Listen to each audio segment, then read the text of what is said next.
What is going on, everyone? Welcome to another Hero Spotlight video for Heroes of the Storm here at Get Bunked. Today we're going to be taking a look at none other than Nazeebo, the Witch Doctor.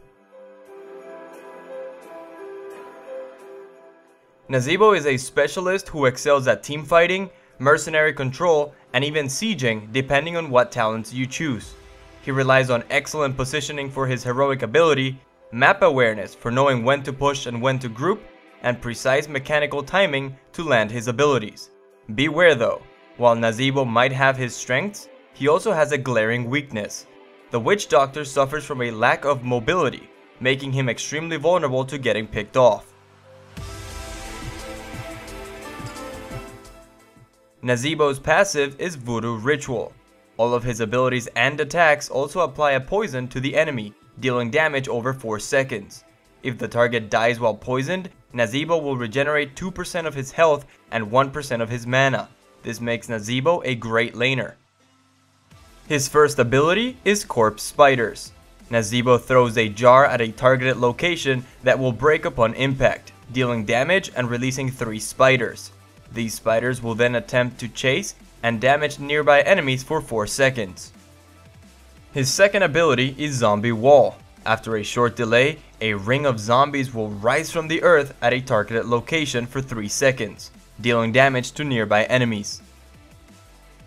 Plague of Toads is Nazeebo's third ability. He creates 5 frogs that will leap forward until they reach the end of their path or collide with an enemy or structure. Upon impact, they will explode, dealing damage in a small area around them. Nazeebo's first heroic ability is Ravenous Spirit. This is a channeled spell that summons a spirit that will deal damage to enemies around it. Nazeebo cannot move while channeling the spell and can be interrupted by any crowd control ability. Finally, his second heroic ability is Gargantuan. Nazeebo summons a giant zombie to fight for him for 20 seconds. The Gargantuan will damage enemies with his attacks, grab minions, and every once in a while, stomp the ground, slowing enemies caught in its radius.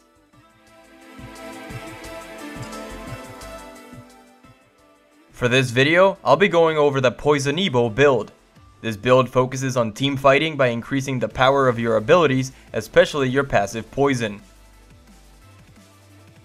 For the first talent, you'll want to grab Death Ritual.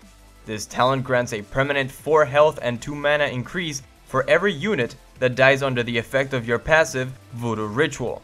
This can stack infinitely, and if used properly, can turn Nazeebo into a truck in the late game.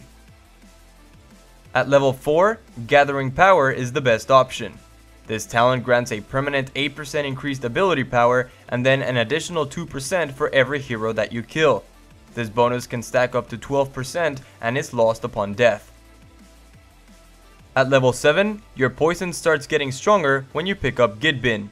This will empower your abilities, increasing the explosion radius of Plague of Toads and the duration of all your non-heroic abilities, including your passive poison, by 25%. At level 10, take Ravenous Spirit. This is the bread and butter of this build and where most of your damage will come from. Not only is the base damage of this ability incredibly high, but it's also the best way to apply your poison to multiple enemies in a teamfight. At level 13, I typically go with Sprint.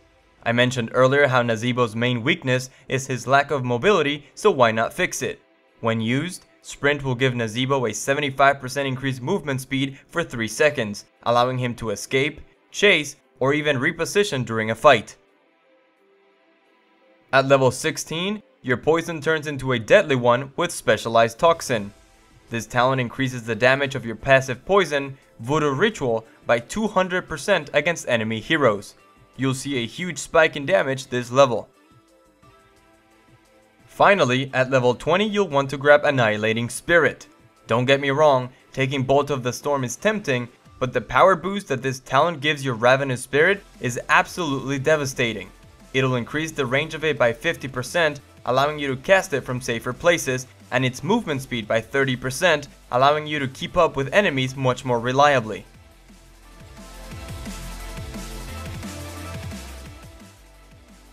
Nazeebo is a great laner thanks to his passive Sustain.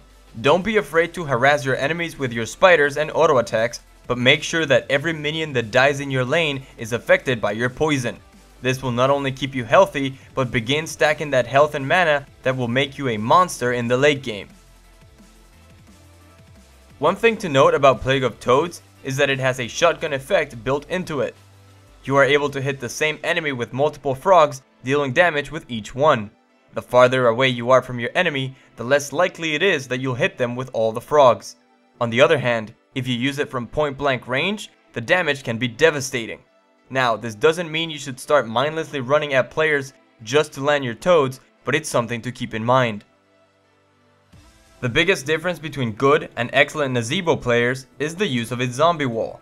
This ability has one of the highest learning curves in the game due to its long delay before they uproot.